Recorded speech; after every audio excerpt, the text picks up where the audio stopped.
Oke, nama gue Teresa, gue dari divisi Finance.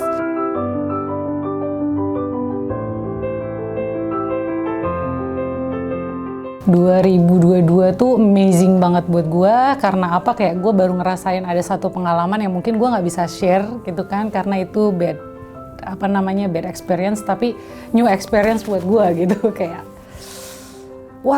nggak boleh ngomong kasar, oke? Jadi kayak what happened with this world gitu kan di tahun ini gitu, kayak gue kena COVID, terus ada problem kantor juga, ada masalah juga gitu kan, tapi ya gue thanks God banget karena kayak Tuhan ngasih jalan yang luar biasa banget, yang akhirnya gue direkrut buat join di Alto, dan in Agustus gue join di Alto, and I'm happy karena apa, pertama kali gue masuk gue disuruh langsung bikin rundown buat acara ke Taman Safari gitu kan.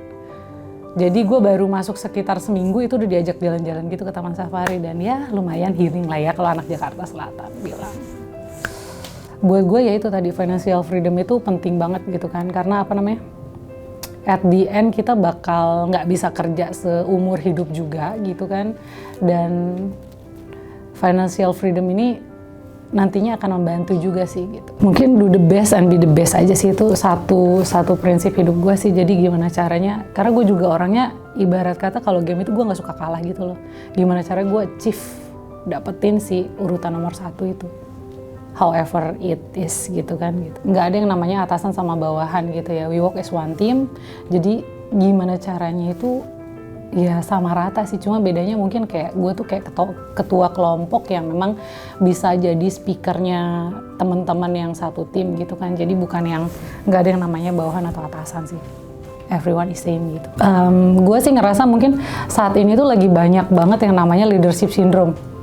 Jadi kayak star syndrome gitu loh, cuma ini lebih kayak leadership syndrome gitu. Kayak sometimes ada beberapa orang tuh yang nggak suka kalau misalnya kayak gue nih gitu, jabatan gue adalah misalnya GM gitu, dan gue dipanggil Tere gitu, dan gue maunya dipanggil Cici Tere gitu, atau Mbak Tere atau apa. Nah itu lagi happening banget sih gitu, pengalaman gue sebelumnya gitu, karena gue pernah salah panggil nama, ada experience gue panggil nama karena dia teman gue sebelumnya, dan dia naik level jauh di atas gue pada saat di tempat yang sama.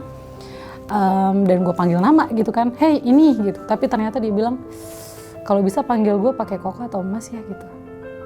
Dan menurut gue itu kayak something wrong sih untuk leader sih gitu, dan kebanyakan leader juga yang kayak leadership syndrome itu kayak kalau anak buah ngasih satu insight itu langsung di defense gitu loh, gue lead lo gitu. Jadi menurut gue kayak nggak baik aja sih leader yang kayak gitu. At least leader itu bisa dengerin anak buah, at least bisa nampung dulu, which is dia bisa sortir gitu. Kalau emang nggak baik ya bisa dikasih tahu baik-baik ke anak buahnya gitu. Jadi kayak leader yang bener itu kalau buat gue kayak mengayomi bawahan aja sih. Gitu. Kayak nih gue nggak berharap lu kayak gini, nanti lu tolong kayak begini ya gitu. Which is pakai kata tolong itu nggak ada salahnya sih. That's all.